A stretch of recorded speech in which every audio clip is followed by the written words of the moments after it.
네, 전국의 2025학년도 수능 영어를 준비하는 고3 재수생, N수생 여러분 안녕하십니까? 저는 스카이 입시교육, 대치동 스카이 입시교육 영어연구소장 유주혁입니다. 반갑습니다.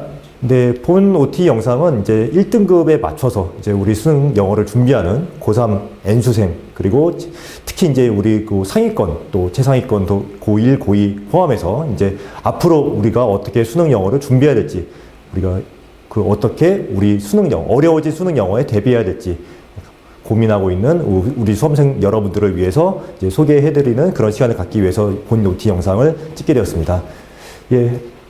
지금 우리 제목에 써 있는 이 프랙티스는 사실은 이제 제가 오프라인 강의를 하면서 학생들한테 이제 항상 강조했던 지문 분석 프랙티스를 이제 우리가 처음으로 이제 온라인상에서 이제 좀 이렇게 소개를 하는 그런 시간을 갖기 위해서 이렇게 제목을 붙여봤고요. 그 다음에 이제 프랙티스는 사실 여러분들이 고득점을 막기 위해서는 계속 우리가 연습을 해야 되는 그런 측면이 있기 때문에 항상 이런 제목으로 강조를 하고 있습니다. 그래서 우리가 이제 수능 영어를 준비하는 데 있어서 특히 이제 올해 같은 경우는 약간 좀 특이한 해라고 할 수 있는데 그 2024학년도 수능이 굉장히 많이 바뀌었기 때문에 트렌드가 좀 어느 정도 바뀐 측면이 있어요, 분명히. 그래서 그걸 바탕으로 해서 우리가 어쨌든 그 큰 변화가 있었기 때문에 어떻게 이 시험을 준비를 해야 될지, 이 어려워진 수능, 그다음 복잡해진 수능에 어떻게 우리가 대비를 해야 될지 그 점을 여러분들한테 좀 소개를 해드리기 위해서 공부 방법을 소개해드리기 위해서 이 영상을 찍게 되었습니다. 예.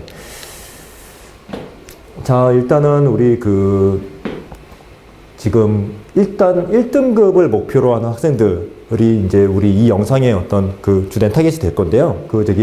어쨌든 우리가 지금 문제를 푸는 데 있어서 여러분들의 최상위권으로 가는 그런 길 자체가 지금 최종적으로 우리가 수능 문제 유형 중에서 추론 문제를 어떻게 잘 푸느냐에 따라서 여러분들의 어떤 1등급으로 가느냐 그 여부가 갈린다고 볼 수 있습니다. 그래서 올해 같은 경우에는 유난히 그런 경향이 좀 짙었어요. 왜냐하면은 안 그래도 추론 문제가 좀 어렵게 작용하는데 그럼에도 불구하고 올해 같은 경우에는 사실은 상위 오답률 5개 문제가 모두 추론 영역에 특정 추론 영역에서 다 나왔단 말이죠. 그러다 보니까 이 문제 유형들을 어떻게 여러분들이 대비해야 될지 굉장히 고민이 많으실 거예요.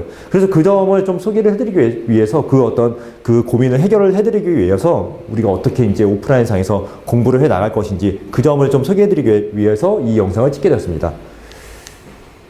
예, 이거 보시면 알겠지만은 사실은 이제 절대평가 도입하고 나서 이렇게 갑자기 낮아진 적이 없었습니다. 예, 굉장히 많이 낮아졌고, 지금 수능 1등급이 그 전에에 비해서 뭐 절반 가까이 지금 줄어들었기 때문에 굉장히 좀 어려웠다고 볼 수 있어요. 그래서 요거는 상당히 맞는 표현이고, 학생들이 굉장히 어려웠다고 느낄 수밖에 없는 측면이 있었습니다. 그럼에도 불구하고, 사실은 이제 여러분들 입장에서 좀 이해가 안 가는 측면이 있으실 거예요. 왜 그러냐면은,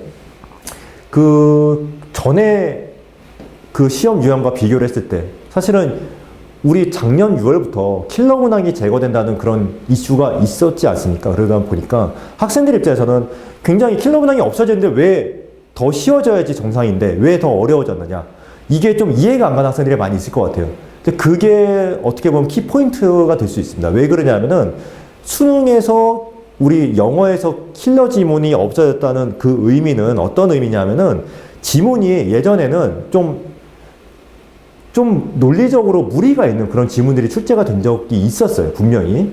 그러다 보니까 학생들 입장에서 이게 어떻게 문제를 풀어야 될지 논리적으로 훈련을 많이 받은 그런 학생들조차도 굉장히 접근하기가 어려웠던 경우들이 있었습니다. 실제로 문제를 보면은 분석을 해보면은 논리상으로 좀 무리가 있는 그런 지문들이 있었어요. 그러다 보니까 그런 게 굉장히 좀 어렵게 작용을 했었고, 그렇지만은 이번에 킬러 문항이 제거되면서 그런 어떤 이상한 지문들, 논리적으로 무리가 있는 그런 지문들은 다 없어졌다고 볼 수 있습니다. 그러다 보니까 지금은 그런 문제들은 없어졌어요. 그런 지문은 출제가 되지 않고 대신에 난도는 올라갔어요. 왜 그러냐면은 지문이 어려워졌단 말이죠. 지문이 약간 복잡하고 어려운 그런 지문들이 출제가 되기 때문에 그런 측면에서 약간 대비한 측면에서는 약간 좀 어렵게 느껴질 수 있고, 또 실제로 시험을 본 학생들도 그렇게 얘기를 하는 게 이게 앞뒤가 안 맞는 말이 아니라는 것입니다. 그래서 이상한 지문은 없어졌지만은 그럼에도 불구하고 지문이 약간 어려워지고 복잡해졌다.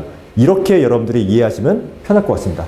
그러면 이 어렵고 복잡한 지문 어떻게 대비를 할 것인지. 일단은 우리 학원에서는 기본적으로 EBS 교재 다 연계를 해서 진행을 할 거고요. 그 다음에 여기 강황 연계라고 써있죠. 그래서 수능 특강, 수능 완성 다 연계해서 진행을 하고 있습니다. 그래서 우리 그 연계되는 그 교재에 나오는 그런 어떤 주요 텍스트들 여러분들 다 접하게 될 거고, 어떻게 우리 접근을 해야 되는지 계속 트레이닝을 할 겁니다. 그 점에 대해서 여러분들 좀 생각을 하고 계시면 될 것 같고, 그 다음에 이제 여기서 문제가 될 수 있는 게, 여기 한번 우리 이 문제 유형별로 나눠서 한번 좀 생각을 해볼게요. 18번에서 20번에 해당하는 그 문제들이죠. 여기 18번에서 20번에 해당하는 요 목적, 신경변화, 주장. 여러분들 이 문제 유형들은 여러분 굉장히 쉬운 유형이죠. 예, 요 유형은 여러분들 틀리면 안 되는 유형이에요. 그래서 특히 목적, 신경변화 굉장히 쉽게 풀 수 있는 유형이고, 주장 같은 경우에는 이제 그 아래에 나오는 요지, 주제, 제목, 요 핵심 파악하는 문제로 볼 수 있습니다. 분류할 수 있습니다. 이제 편의상 문제 이렇게 의미 문제까지 한 카테고리로 넣어놨는데, 주장, 요지, 주제, 제목 이렇게 핵심을 파악하는 문제, 독해 문제죠, 얘네들은. 그래서 이렇게 여러분들 접근할 수 있는데, 이 중에서 이제 굳이 우리가 따지자면은 사실은 한 23번 정도에서 굉장히 좀 어려운 지문이 출제가 되는 경우들이 있습니다. 그걸 부정할 수는 없는데, 그럼에도 불구하고 독해 문제 특성상 추론 문제보다는 그래도 한 단계 전에 끝나기 때문에, 문제풀이가 끝나기 때문에 상대적으로 좀 쉬운 문제 유형이라고 볼 수 있겠습니다. 그래서 굉장히 여러분들 어려운 수능 내에서 독해 문제를 어떻게 접근할 것인가 먼저 여러분들 생각을 해야 되고요. 그 다음에 어법 어휘 문제 29번, 30번 문제, 여러분들 잘 생각해 보세요. 어법 어휘 문제는 여러분들의 좀 고정관념을 버리실 필요가 있어요. 어법 문제도 그렇고 어휘 문제도 그렇고 이제는 완전히 독해 문제처럼 돼버렸습니다. 어휘 문제 이번에 여러분들 어휘 몰라서 어휘 30번 문제 틀린 경우 있었나요? 없었습니다. 이번에 그 30번 문제 같은 경우에 이제 42번은 약간 별개로 치고 30번 문제 같은 경우에 여러분들 어휘 문제 몰라서 틀린 경우 없었어요. 독해를 하면서 이게 문맥에 맞게 쓰였는지를 판단하는 문제였습니다. 어법 문제도 마찬가지예요. 어법 문제 여러분들 이번 독해 문제 같은 경우는 전형적인 문제가 출제가 됐기 때문에 상대적으로 좀 쉽게 풀 수 있었는데, 쌤한테 수업 들은 학생들은 어법 문제 굉장히 쉽게 풀었어요. 근데 모의고사 생각해 보면은 이제 예를 들어서 이런 문제가 있었죠. 모의고사 우리 작년 모의고사 중에 고3 평가원 모의고사 중에 오브의 목적어가 이제 동명사가 와야 되는 경우. 근데 사실은 그거를 너무 깊이 우리가 머릿속에 각인을 해놓고 있다 보니까 거기에 낚인 학생들이 있었단 말이죠. 근데 실제로는 그게 아니었죠. 오브까지가 주어였고 ing는 일반 동사를 써야 되는 그런 상황이었어요. 그러니까 그런 문제를 풀기 위해서는 여러분들 어법을 완벽하게 어법 문제로 접근을 하기보다는 독해를 하는 가운데 이게 어법에 맞게 쓰였는지를 판단하는 그런 식으로 여러분들이 접근을 할 필요가 있다. 그렇게 여러분들 생각을 하시면 되겠습니다. 그래서 어법 문제, 어휘 문제 마찬가지로 이제는 독해 문제화 되었다. 이렇게 생각을 하시면 되겠습니다. 작문 독해는 43에서 45번 문제는 당연히 다 학생들이 잘 풀고요. 이제 그래도 훈련을 해야 되는 이유는 시간을 줄이기 위해서. 아무래도 작문이다 보니까 좀 시간을 줄이기 위해서 이제 어떻게 풀 것인지 좀 더 빨리 풀 것인지 좀 생각을 해봐야 되고, 약간의 요령 더불어서 이제 우리 학원에 오시게 되면은 좀 빨리 푸는 방법을 좀 이렇게 그래도 안내를 해드리고 있습니다. 41번, 42번 문제는 상대적으로 어렵게 작용할 수 있죠. 41번 문제는 잘 푸는데 42번 문제 같은 경우에는 요 문제 같은 경우에는 이제 맨 마지막 그 페이지에 있는 5문제 중에서 가장 어렵게 작용하는 문제죠. 42번 문제가. 근데 이 문제를 풀게 되면은 어떤 장점이 있냐면은 여러분들이 최종적으로 1등급을 받을 가능성이 굉장히 높아집니다. 그런 역할을 하는 경우가 많습니다. 42번 문제가 잘 보면 난도를 이렇게 분석을 해보면은 42번 문제에서 딱 갈리는 경우들이 있어요. 그래서 실제로 이제 여러분들의 그 등급을 가르는 역할을 할 수 있다는 거. 그래서 좀 중요하게 작용하는 42번 문제가 이 작문 독해에 포함되어 있다. 그래서 아무래도 이제 어휘의 측면이 좀 보완이 돼야 되기 때문에 이 문제에서만큼은 약간 그래도 좀 장기적으로 어휘를 좀 보완해서 충실하게 푸는 연습을 하셔야 되는데, 그럼에도 불구하고 우리 학원에 오면은 그래도 상대적으로 좀 쉽게 접근할 수 있는 그런 팁을 안내해드리고 있습니다. 자, 그 다음에 이제 나오는 문장 삽입, 요약, 무관한 문장, 순서 맞추기, 빈칸 추론. 이 중에서 이제 여러분들 이 5개가 다 동일하게 작용하지 않습니다. 왜 그러냐면은 요약 문제, 추론 문제 기본이죠. 상대적으로 좀 그래도 수월하게 접근할 수 있는 문제들이고, 여러분들 학원에 오시게 되면은 나름의 팁을 드립니다. 그리고 무관한 문장 같은 경우에는 더 쉽게 접근할 수 있는 문제, 가장 쉬운 문제의 유형입니다. 추론 문제 중에서 상대적으로 학생들이 좀 쉽게 접근할 수 있는 그런 문제의 유형에 해당이 되고, 그 다음에 어렵게 작용하는 게, 제일 어려운 건 일단 빈칸 추론 문제가 유독 그 33번, 34번 이 위치에 좀 어려운 지문들이 출제가 되는 경우들이 많이 있습니다. 그래서 아무래도 빈칸 추론이 가장 어렵게 작용을 하는 것 같고, 지문이 어렵게 작용합니다. 빈칸 추론에서는. 그리고 이제 순서 맞추기 같은 경우에는 이 유형의 특성이 약간 어렵게 작용하는 경우들이 많이 있어요. 그래서 아마 수능이 도입되고 나서 가장 많은 학생들이 어려워했던 유형이 아무래도 순서 맞추기 유형일 겁니다. 그 정도로 학생들이 많이 이제 어렵다고 이야기를 하는 유형이고, 굉장히 본인의 어떤 그 언어적인 감각이 작용을 할 수 있는 문제 유형임에는 틀림이 없어요. 그럼에도 불구하고 학원에 오시게 되면은 어떻게 우리가 좀 더 쉽게 접근을 할 수 있는지 그런 방법에 대해서 좀 안내를 해드리고 있으니까 여러분들 학원에서 좀 안내를 받아보시면 좋을 것 같고, 순서 맞추기 문제 유형은 사실은 이제 출제위원들이 한 가지 단서만 주는 건 아니에요. 당연히 이게 세 가지 보기를 여러분들이 조합을 해야 되기 때문에 이걸 어떻게 조합을 할 것인가에 대해서 출제위원들의 나름의 어떤 힌트를 여러 개를 제시를 해줍니다. 그거를 얼마나 잘 찾아내느냐의 문제예요. 그래서 어떻게 찾아낼 것인가에 대해서 여러분들이 학원에서 수업을 들으면서 좀 해결을 해야 되는 부분이 있고요. 그 다음에 문장 삽입 문제 마찬가지로 논리를 따져볼 필요가 있는 거죠. 논리를 따져서 여러분들이 어떻게 접근을 할 것인가, 왜 이게 위치에 특정 위치에 들어가야 되는가, 그거를 따져보기 위해서는 여러분들이 아무래도 논리적인 어떤 그 분석 능력을 기르셔야지 이게 해결이 되는 측면이 있습니다. 그 다음에 빈칸 추론 문제는 아무래도 지문 자체가 좀 어렵게 출제가 되기 때문에 지문을 먼저 정확하게 해석하고 그 지문의 논리를 따져보고 그걸 바탕으로 해서 이 빈칸에 어떤 문구가 들어가야 되는지 이걸 따져보는 게 여러분들의 숙제가 되겠습니다. 그래서 그 부분을 학원에서 다 자세히 안내를 해드릴 거고, 트레이닝을 충분히 여러분들한테 제시를 해드릴 겁니다. 그러다 보면은 여러분들 단기간에 해결이 되진 않아요. 이 부분은 당연히. 근데 그럼에도 불구하고 어느 정도 학습량이 쌓였을 때, 그때 여러분들 논리적으로 스스로 이 문제를 풀 수 있는 경지가 되면은, 그때가 되면 어떤 장점이 있냐, 다른 학생들이 여러분들을 못 따라옵니다. 그때부터는. 그때까지가 힘든 게 문제지, 그 이후에는 여러분들 굉장히 수월하게 풀 수 있고, 그 다음에 여러분들 최종적으로 어쨌든 이 문제 유형들이 여러분들의 1등급을 가를 거기 때문에 이 문제 유형들 여러분들 얼마나 충실히 공부하느냐에 따라서 여러분들이 최종적으로 1등을 맞느냐 여부가 결정이 된다, 이렇게 이해를 하고 계시면 되겠습니다. 그 다음에 도표 실용면, 얘네들은 굉장히 쉽게 출제가 되죠. 요 현실적으로 우리 그 내용일치 문제 포함해서 이 마지막에 우리 그 넣어놓긴 했는데 25에서 28번 문제,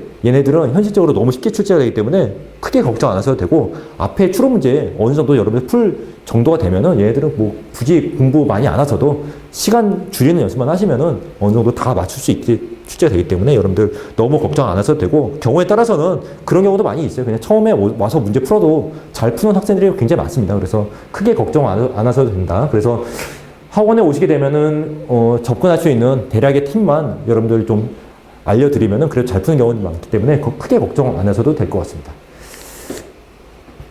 자, 그래서 우리 학원 같은 경우에 이제 수능 영어 수강생의 약 50%가 1등을 맞았고, 그래서 상위 등급에 해당하는 학생들이 워낙 많이 배출이 됐기 때문에 나름의 노하우가 있고, 어떻게 트레이닝을 시켰을 때 이 학생들이 어느 정도 시점이 되면은 실력이 나오더라, 이게 여러분들 그 나름의 데이터가 그간 계속 축적이 됐기 때문에, 그래서 여러분들 그 최종적인 어떤 결과를 좋게 낼 수 있는 것입니다. 그래서 여러분들 오시게 되면은 그 점을 바탕으로 해서, 그 데이터를 바탕으로 해서 여러분들 이번에도 1등급, 2등급 맞을 수 있게, 특히 1등급 맞을 수 있게 여러분들 도와드릴 거니까 여러분들 와서 좀 같이 공부해 보셨으면 좋겠고요. 1등급과 2등급을 가르는 거는 올해 같은 경우에는 어휘가 크게 작용할 거예요. 그래서 이거 좀 기억을 좀 하셔서 최종적으로 여러분들이 어휘가 보완이 되었을 때 충분히 1등급 나올 수 있다, 이렇게 좀 이해하시면 될 것 같습니다. 자, 이번에 이제 오답률 5위에 해당하는 문제부터 이제 1위에 해당하는 문제까지 5개, 이렇게 5개의 유형을 여러분들한테 좀 제시를 해드리면서 우리가 어떻게 이 수능에서 1등급을 공략할 것인가를 여러분들한테 제시를 해드리려고 합니다. 왜냐하면은 사실은 우리 학원에서 해야 되는 작업이 바로 이 고난도 추론 문제를 어떻게 해결하느냐가 굉장히 중요한 작업이 될 것입니다. 왜 그러냐면은 여러분들의 최종 등급을 가르는 문제 유형들이 대부분 추론 문제 유형에 배치가 되어 있습니다. 그러다 보니까 상대적으로 굉장히 중요하게 작용을 하는 거고, 독해 문제에서도 물론 어려운 문제가 출제가 될 수 있고, 예를 들어서 아까 말씀드렸던 그런 어떤 핵심 내용 파악하는 문제, 주제 파악하는 문제에서도 어려운 문제가 출제가 될 수 있는 반면에, 그럼에도 불구하고 대다수의 어떤 그 여러분들의 1, 2등급을 가르는 그 최상위 등급과 그렇지 않은 등급을 가르는 그런 문제들은 우리 추론 영역에서 출제가 되고 있기 때문에 이 5개 문항을 예시로 들어서 여러분들한테 좀 접근하는 방법을 알려드리려고 합니다. 이 작업은 여러분들 학원에 오시게 되면은 집중적으로 여러분들한테 트레이닝 시켜 드릴 거예요. 걱정 안 하셔도 되고, 오셔서 같이 노하우를 공유하는 그런 시간을 가져보셨으면 좋겠습니다. 자, 이 문제 같은 경우에는 사실은 이제 보시게 되면은 네 번째 문장 있잖아요. 네 번째 문장을 어떻게 해석하느냐에 따라서 굉장히 여러분들의 접근법이 달라질 거예요. 왜 그러냐면은 이게 inaccurate하다 그랬죠? 어느 정도로 그것이 제한할 정도로 only a handful of contests exist. 자, 요 논리를 제한할 정도로 그 정도로 부정확하다. 그러면은 이시 가리킨 게 뭔지를 여러분들이 아셔야 되고, 이시 가리킨 게 위에 나와 있던 그 논리를 얘기하는 거죠. 예. 과학이라는 게 때때로 winner take all contest로 이제 묘사되고 있다. 예. 그리고 이제 어떤 거를 의미한다. 두 번째 혹은 세 번째에 대해서는 아무런 보상이 주어지지 않는다. 요거를 받아들이게 되면은 어떤 결과를 낳게 되는지에 대해서 설명을 한 지문이라는 거를 그 문장이라는 걸 여러분들이 이해를 하게 되면은, 그러면 여러분들 답을 굉장히 쉽게 찾을 수 있는 문제였어요. 5번이 이 위치에 들어가야 되는 상황이었던 거죠. 예. 이게 왜 나왔는가를 이해를 하게 되면은, 물론 이런 경우가 있다. 이런 내용이 이 중간에 삽입이 되어야 되는 상황이었고, 그러니까 위에 나와 있는 4번 문장의 예시에 해당하면서 6번으로 넘어가게 되면은 여기서는 이제 내용이 대조가 되기 때문에 그 사이에 들어가야 되는 상황이었죠. 이거를 여러분들 뭐 말로 설명을 드리니까 이게 잘 실감이 안 나실 수 있는데, 이게 우리 학원에서 사용하고 있는 프랙티스 양식입니다. 이 순서대로 우리 공부를 하게 되고요. 일단은 라직 맵이라는 거는 여러분들 이 지문을 읽으면서 각각의 문장이 어떠한 논리적인 관계를 가지고 있는지, 각 문장을 다 우리가 이제 스키마 이론과 비슷하게, 우리 스키마 이론과 비슷하게 그런 방식으로 이렇게 그려보는 그런 방식으로 지문을 분석을 하고 있습니다. 그래서 그려보면은 논리적으로 어떻게 관계가 되어 있는지 여러분들이 파악이 되실 거예요. 그리고 그래머라는 거는 여기 여러분들 이제 아까 말씀드린 것처럼 그냥 여러분들이 내신할 때 만나는 그 문법, 그거보다도 표현상의 어떤 그 되게 특징을 여러분들이 좀 정리를 할 필요가 있습니다. 그래서 어떤 여기 밑줄 쳐져 있는 이런 기본적인 어법들, 그래서 whatever, which, 그 다음에 여기 뭐 in which, 뭐 이런 거.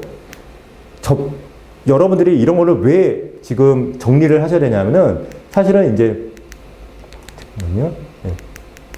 일단 이 문제부터 먼저 해결을 하고 넘어갈게요. 자, 여러분들이 이 문제를 푸는 데 있어서 로직 맵을 그려봐야 되는 이유는 이게 논리적으로 어떤 구조를 가지고 있는지를 여러분들이 파악을 하는 것과 안 하는 거는 하늘과 땅 차이예요. 굉장히 큰 차이가 있습니다. 왜 그러냐면 입체적으로 보느냐 그렇지 않느냐 차이거든요. 그래서 여러분들 로직 맵 반드시 그려봐야 되고요. 그 다음에 그래머 같은 경우에는 어법상의 특징들, 그런 거를 여러분들이 이런 거 those who given that 이런 거 나왔을 때 한 번씩 그래도 정리를 해보는 게 필요하죠. 왜냐하면 또 나올 수 있으니까. 여러분들 올해 나왔던 표현들을 또 얼마든지 나올 수 있습니다. 그래서 다 정리를 여러분들이 하고 계셔야 되고, 복과 같은 경우 이게 기본이죠.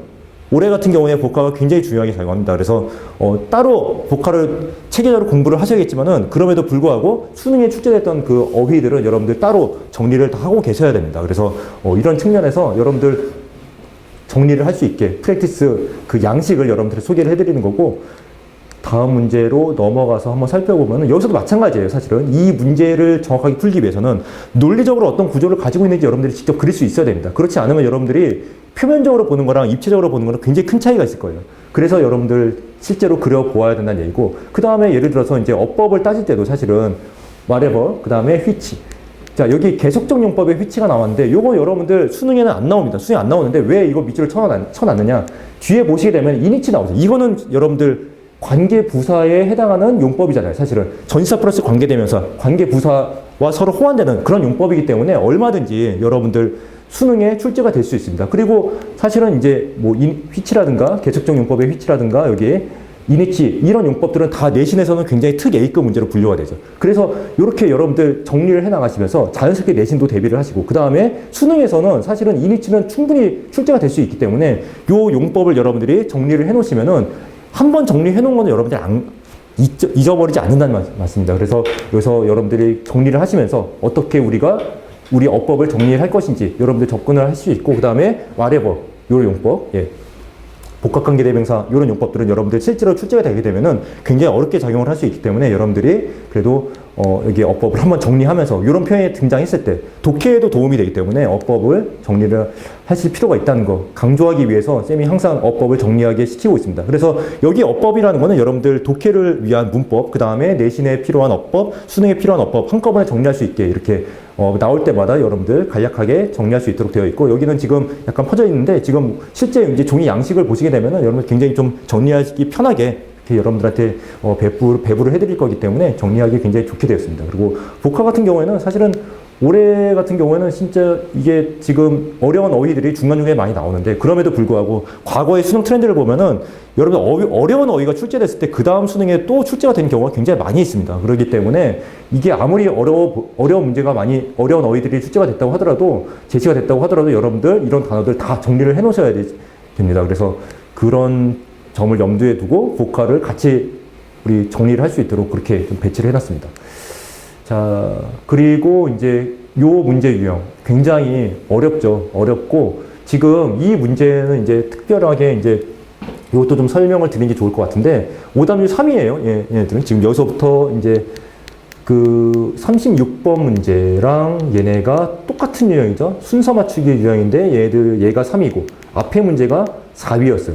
예를 들어서 이 문제는 사실은 순서 맞추기 유형 문제는 여러분들이 논리적으로 맵을 그려보지 않으면은 파악하기 힘든 경우들이 굉장히 많이 있습니다. 그리고 이 문제를 풀 때 정확하게 해석을 해야 되는데 정확하게 해석하기 위해서는 여러분들 이런 식으로 끊어서 분석해보는 연습을 반드시 하셔야 돼요. 자, norms emerge in groups. 여기서 문장 끝난 거란 말이에요. 그리고 그다음에 여기 as a result of 로 시작하는 이 구문은 여러분들 부사절이잖아요, 사실은. 예.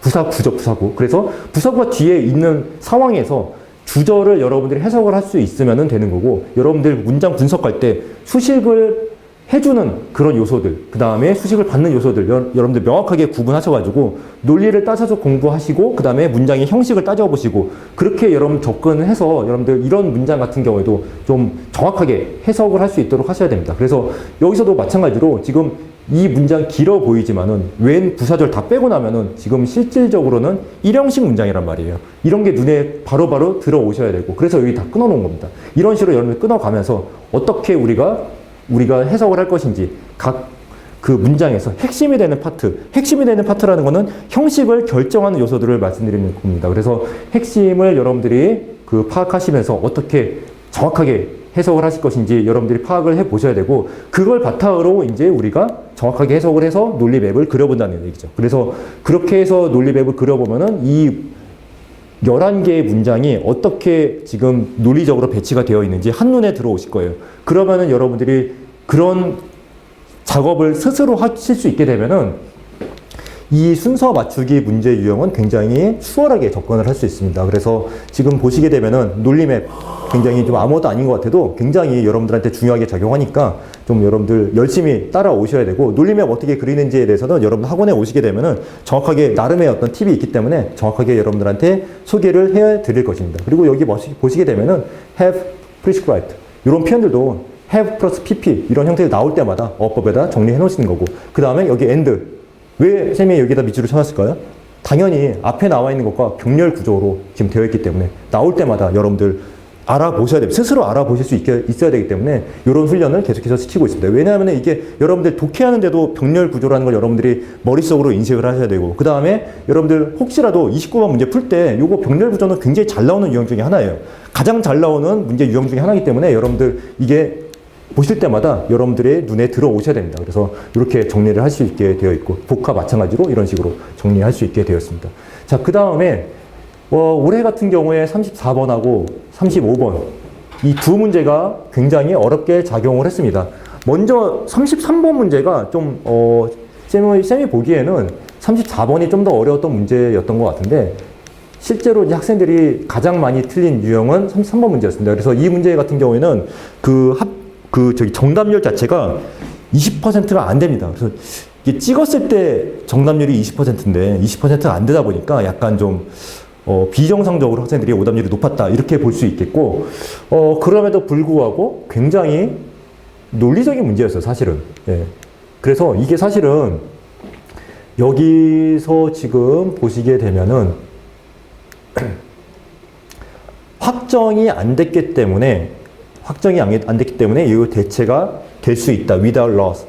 서로 손실 없이 대체가 될 수 있다. 요거를 찾아내는 게 문제였는데, 여러분들 5개 보기 중에서 여러분 논리가 조금이라도 비슷한 보기가 있었으면은 굉장히 어려웠던 문제라고 인정을 할 수 있는데, 4개의 보기는 정반대 얘기를 하고 있었습니다. 완전히 완벽하게 정반대 얘기를 하고 있었기 때문에 제거법에 의해서 5번이 답이라는 거 우리가 쉽게 여기 들어있는 문구가 답이라는 거 여러분들 쉽게 찾아낼 수 있었어요. 그럼에도 불구하고 학생들 중에는 굉장히 좀 어렵게 느낀 경우들이 있는 것 같은데, 논리를 따져보지 않아서 그런 것 같습니다. 쌤이 보기에는 이거는 이걸 뭐 논리적으로 이렇게 접근하는 게 좀 이게 쉽지 않다라고 생각하는 경우들도 있는 것 같은데, 그렇지 않아요. 왜 그러냐면 나머지 4개 보기가 다 완벽하게 정반대 얘기를 했기 때문에 여러분들 답을 고르는 것은 어려운 작업이 아니었습니다. 그래서 이 문제들 같은 경우에는 여러분들 또 한번 강조할게요. 라직 맵을 그려보시면은 정확하게 여러분들 이게 파악이 되실 거예요. 이게 왜 요 말이 들어갈 수밖에 없는지, 예, 파악이 되실 거고, 그 다음에 그래머는 당연히 우리 정리해야 되고, 복화는 나올 때만 정리해야 되는 건데, 이 문제는 사실은 정확하게 해석을 하고 그 다음에 논리를 따져봐야 되는 그런 문제였어요. 그래서 이 라직 맵의 힘이 굉장히 좀 강력하게 작용했던 그런 문제 유형이라고 볼 수 있겠습니다. 그리고 이제 앞에 다시 와서 34번 문제. 쌤이 보기에는 요게 굉장히 어렵게 작용했어요. 왜 그러냐면은 요거는 쌤이 왜 마지막에 설명을 하냐면은 답을 고르기가 굉장히 어려웠습니다. 답을 고르기가 굉장히 어려웠어요. 왜 그러냐면은 어휘의 측면에서 문제가 있었던 학생들이 꽤 많았어요. 예. 그러다 보니까 굉장히 좀 학생들 입장에서 상당히 좀 어렵게 작용할 수밖에 없는 그런 문제였죠. 그래서 여기서 뭐 보시게 되면은 이 트랙 위드라는 요 수거를 알고 있었는지, 그 get around는 그래도 많은 학생들이 좀 알고 있었는데, 트랙 위드라는 이 어휘 자체를 모르다 보니까 접근하기가 굉장히 어려웠어요. 그래서 여러분들 올해 같은 경우에는 어휘가 굉장히 중요하게 작용하고, 그 다음에 특히 또 약간 특이한 측면이라고 볼 수 있는데, 수거도 굉장히 중요하게 작용할 겁니다. 올해 같은 경우에. 예, 이 트렌드가 어쩔 수 없어요. 그래서 여러분들 수거도 공부를 열심히 하셔야 되고, 어휘는 나올 때마다 또 열심히 공부하셔야 되고, 어렵게 또 우리 출제가 되기 때문에 여러분들 지문을 정확하게 이해하기 위해서 여러분들 어휘가 굉장히 중요하게 작용한다라는 거. 이 문제도 마찬가지예요. 지금 보시게 되면은 views, herself 이런 거 보시게 되면서 독해하시게 되면서 이게 다 눈에 들어오셔야 돼요. 그래야지 정확하게 해석을 할 수 있죠. 예, 이 독해를 위한 문법을 여러분들이 공부하자는 차원에서 여기 쌤이 이렇게 다 밑줄을 쳐놓으신 거고, 쳐드린 거고, 자 여기서도 뭐 병렬 구조 뭐 이런 거 다 문제 될 수 있고, what, 예, what 이런 거, 예, 굉장히 여러분들 그 관계대명사와 접속사 요 2개 문제는 서로 이제 관계대명사를 써야 되는 상황과 접속사를 써야 되는 상황을 구분하는 문제. 대표적으로 what-이 있죠. what-을 구분하는 문제. 그런 문제들 같은 경우는 여러분들 수능 29번 어법 문제에서 특 A급 문제예요. 그렇기 때문에 여러분들 이런 거 보실 때마다 정확하게 좀 이렇게 구분하는 연습을 좀 하시면은 상당히 도움이 되고, 그 다음에 독해를 하는데도 도움이 됩니다. 그렇기 때문에 여러분들 이게 2가지 측면이 다 있기 때문에 그래머를 항상 이런 식으로 어법을 정리하는 습관을 들이셔야 되고, 복화는 뭐 당연하죠. 복화는 당연히 이제 여러분들 공부하셔야 되고, 복화 이번에 보시게 되면은 여러분들 수거 되게 많습니다. 여러분들 어려운 수거들 여러 개 출제가 됐기 때문에 이런 거 특히 이제 올해 같은 경우에 수거 좀 더 중점을 두고 공부하셔야 된다는 거, 정리하셔야 된다는 거 여러분들 좀 실감하셨으면 좋겠고, 그 다음에 라직 맵 그려보면은 당연히 얘도 문제를 푸는 것 자체는 어렵지 않아요. 이게 어떤 내용을 담고 있어야지 이 빈칸에 들어갈 수 있다라는 거를 여러분들이 라직 맵을 통해서 충분하게 파악을 하실 수가 있습니다. 그런데 이게 만약에 전혀 이 문제 해석이 안 됐다.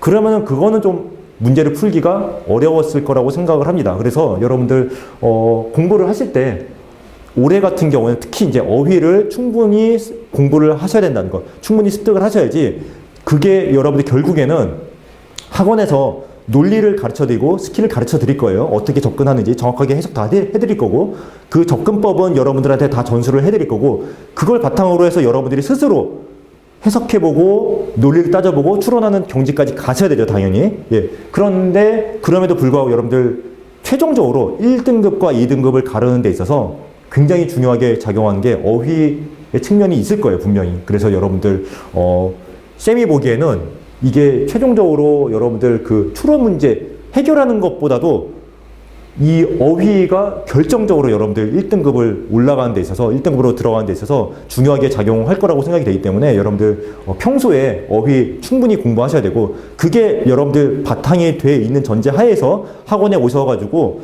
정확하게 해석하고 논리 따져보고 로직 맵 같이 그려보고 추론 연습하시게 되면은 그런 경우에는 여러분들 분명히 1등급 나올 수 있습니다. 지금부터 하시면은 충분히 나올 수 있으니까 지금 시간이 여러분들 뭐 절대적으로 필요한 시간은 있지만은 지금부터 시작하시면 충분히 가능합니다. 그래서 여러분들 학원에 오셔가지고 이번에 같이 시작하셔가지고 여러분들 좀 체계적으로 트레이닝을 받아보시고 그렇게 해서 여러분들 1등급까지 갈 수 있도록 그렇게 이제 학원에서 같이 작업을 해보시면 좋을 것 같습니다. 자, 그렇게 해서 여기 2위까지 좀 살펴봤고 1위는 아까 살펴봤죠? 그래서 1위는 아까 여기 이런 거 여러분들 이런 거 보면은 자동으로 여기 왜 위니치가 들어있는지 이런 거 독해를 위해서는 어차피 여러분들 다 파악을 하셔야 되는 어법이기 때문에 여러분들 이런 거 나올 때마다 여러분들 좀 생각을 하셔야 됩니다. 그래서 여기서도 마찬가지로 지금 목적어가 지금 4개가 나왔죠. 지금 그런 식으로 다 눈에 들어와야 되고 문장의 형식이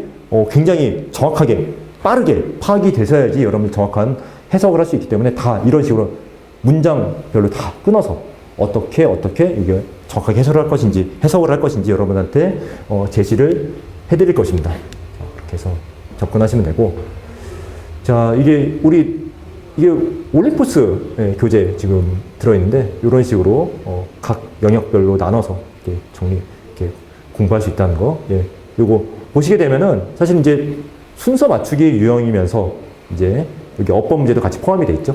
그래서 뭐 피치라는 거 왜요? 이런 거 사실은 굉장히 중요한 문제죠. 사실은 우리 수능에서도 굉장히 중요한 문제고 언제든지 나올 수 있는 29번, 30번에서 각각 출제될 수 있는 얘도 30번, 얘는 30번, 얘는 29번에서 충분히 출제될 수 있는 유형이기 때문에 여러분들 2개씩 들어있죠. 지금 29번, 30번. 그래서 문제는 37번이고 36번, 37번에 해당하는 유형이고 29번, 30번 유형을 같이 공부할 수 있는 그런 문제로 지금 구성이 되어 있습니다. 이거 문제 풀릴 때 사실은 좀 팁이라는 건 분명히 있어요, 여러분들. 그런 거는 여러분 학원에 오시게 되면은 충분히 제시를 해드릴 테니까 학원에 오셔서 같이 좀 공부를 해 보셨으면 좋겠습니다. 뭐 중요한 어법들 이런 식으로 우리 아까 저기 어법 그 정리하는 거 보여드렸는데 거기서도 이런 식으로 정리하는 거예요, 말하자면은. 그래서 중요한 어법들 독해를 위해서도 필요하고 수능 어법에서도 필요하고 그래서 여러분들 이런 식으로 정리한다는 거 좀 실감하시면 좋을 것 같습니다. 여기서도 마찬가지로 뭐 여기 어법 문제죠? 어법 문제 이런 식으로 뭐 접근할 수 있다는 거 여러분들 좀 실감하셨으면 좋겠습니다. 같이 공부를 한꺼번에 하는 거죠. 그래서 수능 이번에 1등급이 너무 비율이 낮았어요. 이번에 사실은 이제 수능 절대평가 도입되고 나서 이렇게 줄어든 적이 없었는데 굉장히 이제 예전에 사실 모의고사까지 포함하면 더 줄어든 적이 있었는데 이번에는 사실은 이제 뭐 실제 수능에서는 가장 많이 줄어든 어떤 그런 상황이었죠. 그러다 보니까 굉장히 여러분들 어렵게 출제가 됐다. 지문이 어렵게 출제가 됐다. 이런 거 좀 실감할 수 있을 것 같습니다. 글의 목적, 신경변화, 얘네들 쉽다고 말씀드렸었죠. 굉장히 쉽게 출제가 돼요. 그래서 여러분들 크게 걱정 안 하셔도 되고 29번 같은 경우에는 이제 보기에서 이제 모르는 단어가 혹시라도 있게 되면은 좀 어려움을 겪을 수 있기 때문에 그래도 어휘를 좀 충실히 공부할 필요가 있는 게 이런 것 때문에 그런 거죠. 근데 사실은 요새는 그 어휘마저도 이제 보기도 좀 쉽게 출제되는 경향이 있어요. 그래서 크게 걱정 안 해도 된다는 거. 20번 문제 같은 경우에는 주장하는 바로 가장 적절한 걸 고르는 문제인데 뭐 보기도 사실은 한국어로 제시가 되고 그 다음에 이 문제까지는 직접적으로 제시가 돼요. 직접적이라는 말의 의미는 매개체가 없다는 뜻이죠. 그래서 굉장히 상대적으로 쉽게 출제가 된다. 이런 거 좀 여러분 감안하시면 될 것 같습니다. 그리고 이제 이 밑줄 친 부분의 의미를 파악하는 문제들 같은 경우에는 사실은 이제 21번 문제가 20번과 22번 사이에 들어있는데 얘네들 같은 경우에 사실은 따져보면은 중심 내용, 핵심 내용을 파악해서 푸는 경우가 굉장히 많습니다. 그래서 얘네들도 독해 문제고 핵심 파악하는 문제다. 이렇게 여러분들 이해하고 계시면은 충분히 여러분들 이 글의 핵심 내용을 파악해서 접근을 하시게 되면은 상대적으로 수월하게 접근을 하실 수 있다고 볼 수 있습니다. 그리고 요지, 주제 얘네들은 고등학교 과정에서는 뭐 굳이 뭐 구분할 필요는 없어요. 완벽하게 똑같지는 않은데 개념이 그래도 뭐 우리 고등학교 수능 문제 푸는 과정에서는 뭐 실질적으로 같은 문제이기 때문에 중심 내용 파악하는 문제다. 단지 거기 제시된 게 약간 다를 수 있는 거죠. 예, 그래서 그렇게 접근하시면 되고 제목도 마찬가지예요. 핵심 내용을 파악하면 되는데 제목은 약간 제목의 특성상 좀 더 포괄적이고 약간 질문에 해당하는 내용이 제시가 될 수 있고 뭐 그런 특징이 있기 때문에 약간은 생긴 게 다를 수 있다. 형식이 약간 다를 수 있다. 요것만 여러분들 좀 감안하시면 되겠습니다. 그래서 기본적으로 20번에서 24번까지 21번은 약간 좀 예외적인 문제가 있을 수 있다고 치더라도 22, 23, 24 얘네들은 다 핵심 내용을 파악하면 거기서 끝나는 문제예요. 예, 요게 포인트죠. 핵심을 파악하면 거기서 끝난다. 요게 포인트입니다. 그 다음에 이제 29번으로 넘어가서 어법 문제는 사실은 여러분들 학원에 오시게 되면은 굉장히 컴팩트하게 정리해 드릴 거예요. 학원 수업만 잘 들으셔도 어법 문제는 굉장히 쉽게 풀 수 있습니다. 쌤한테 수업 들은 학생들 이거 보면 그냥 바로 풀어요. 바로 찍어요. 얘 딱 보다 얘 틀렸구나. 바로 압니다. 네. 그런데 이제 중요한 거는 어법 문제 같은 경우에는 수능 유형에 자주 등장하는 문제 유형이라는 게 분명히 있거든요. 그런 유형들을 여러분들이 암기를 하고 계셔야 돼요. 그러니까 어떤 부분, 어떤 단어에 밑줄이 쳐져 있으면, 시밍이라는 어떤 이 단어에 밑줄이 쳐져 있으면은 뭘로 바꿔야 되는 거 아닌가 생각을 해봐야 되는지, 이런 거. 예. 어떻게 우리가 어떤 단어로 바꿔야 되는 거 아닌가 생각을 해보셔야지. 이게 왜 그러냐면은 이게 각각의 그 문법적인 그 의미가 분명히 있기 때문에 이런 경우에 여러분들이 어떻게 검토를 할 것인지가 머릿속에 들어있어야 돼요. 그래서 이 어법 유형이 자주 나오는 어법 유형이 여러분들의 머릿속에 암기가 되어 있어야 됩니다. 그게 포인트예요. 암기가 안 됐으면 안 돼요. 그래서 여러분들 암기를 하실 수 있게 학원에 오시게 되면은 그 다 떠 먹여드리니까 여러분 참고하셔가지고 학원에 오셔가지고 그렇게 좀 같이 암기하는 시간 가져봤으면 좋겠습니다. 오래 걸리지 않습니다. 어휘 문제 같은 경우에 여러분들 어휘 이번에 몰라서 틀린 거 아니에요, 여러분들. 그렇죠? 단지 독해를 여러분들이 잘 했다면은 여러분들 쉽게 충분히 풀 수 있는 문제였어요. 그래서 여러분들 이제 그 어법도 마찬가지고 어휘도 마찬가지로 독해를 여러분들이 얼마나 정확하게 하는지가 중요하게 작용한다라는 거. 그렇게 이해를 하시면 되고, 작문 독해. 예. 얘들 지금 아까 말씀드린 것처럼 41번까지는 잘 풀어요. 이거 여러분들 보게 되면은 보시게 되면 여러분들 41번까지 수월하게 접근을 하는데, 아까 말씀드린 것처럼 얘들 문맥상 낱말의 쓰임. 여기서 이제 사실은 1등급과 2등급이 갈리는 그런 경우들이 많이 있어요. 예, 그래서 여러분들 이런 말씀 왜 드리냐면은 추론 문제가 어렵게 나온다 그래서 추론 문제 다 틀리는 거 아니잖아요, 여러분들. 탑5 어렵게 출제된다 그래서 여러분들 그 탑5 문제 다 틀리는 거 아니에요, 여러분들. 그 중에서 뭐 한두 개 어려운 게 있고 뭐 그렇게 작용을 하는 거죠. 두세 개 어려운 게 있고. 그러다 보면은 확률상 얘네가 굉장히 중요하게 작용을 하는 거예요. 42번 문제가. 얘들을 맞추게 되면은 맨 마지막 페이지에서 5문제를 다 맞추게 되는 거잖아요.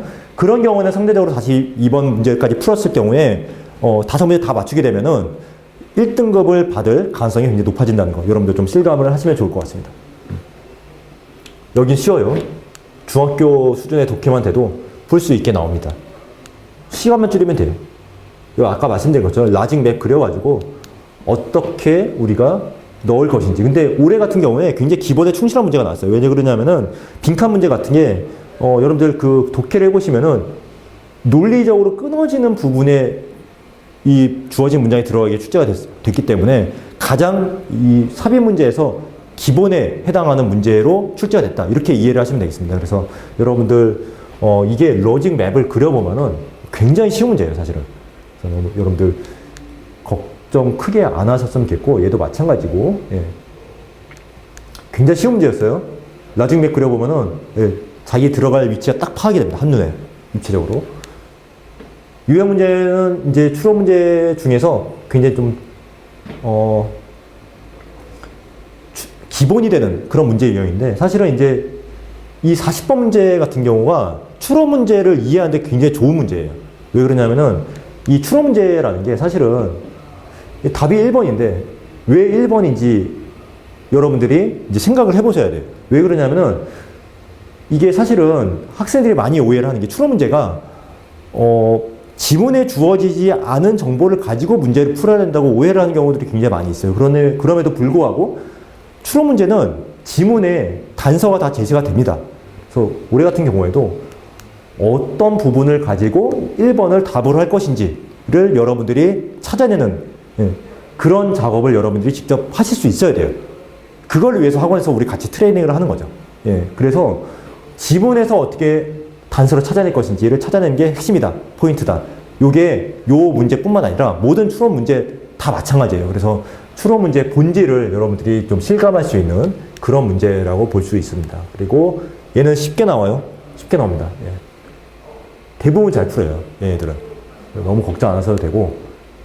36, 37번은 이제 순서 맞추기 유형인데 얘네들은 개인차가 좀 많이 나요. 그래서 쉽게 푸는 학생들도 있고 좀 유난히 좀 어렵게 푸는 학생들이 있고 그런데 학원에서 이제 같이 트레이닝을 하다 보면은 그래도 결국은 문제는 풀 수 있게 됩니다. 근데 이제 얼마나 빨리 그 경지에 도달하느냐, 요게 약간 좀 개인차가 있다는 거. 그래서 문제 유형 자체로만 보면은 가장 어려운 유형이라고 할 수 있죠. 그럼에도 불구하고 우리는 논리를 따져서 공부를 하기 때문에 얘들 학원에 오셨을 때 어떻게 쉽게 논리적으로 접근할 것인지 여러분들한테 제시를 해드리도록 하겠습니다. 예. 마찬가지로, 예. 이번에도 사실은 오답률 3, 4위로 작용했던 요 순서 맞추기 문제. 그래서 어려운 문제임에는 틀림이 없는데 그래도 우리 논리적으로 따져서 연습을 해야 된다는 거 좀 실감하셨으면 좋겠고요. 그 다음에 감으로 푸는 거 아니에요, 여러분들 이거. 31번 문제 같은 경우에는 이제 31번부터 34번이 다 빈칸 추론 문제인데 얘네들은 상대적으로 좀 쉽게 출제가 됐습니다. 그래서 나름대로 그래도 학생들이 잘 풀었는데 여기서부터 문제였죠. 32번, 그 다음에 33번, 34번 얘네들 다 좀 어렵게 출제가 됐고 특히 이제 33번, 34번. 근데 아까 우리 설명해드린 것처럼 절대로 어려운 문제는 아니었어요. 논리적으로 문제가 전혀 없었거든요. 33번 논리적으로 문제 전혀 없었어요. 그래서 보기 다 제거하고 나면은 제거법으로라도 풀 수 있는 문제였어요. 34번 문제, 예. 어휘가 부족했으면 어려울 수 있는 문제였는데 그래서 이제 어차피 우리 1등급으로 가기 위해서는 어휘를 보완을 해야 된단 말이죠. 그래서 그런 측면에서 어휘가 어느 정도 충실히 공부가 된 상황에서는 풀 수 있는 문제였다는 거. 예. 얘들은 여러분들 굉장히 쉽게 풉니다. 얘들 실제로 굳이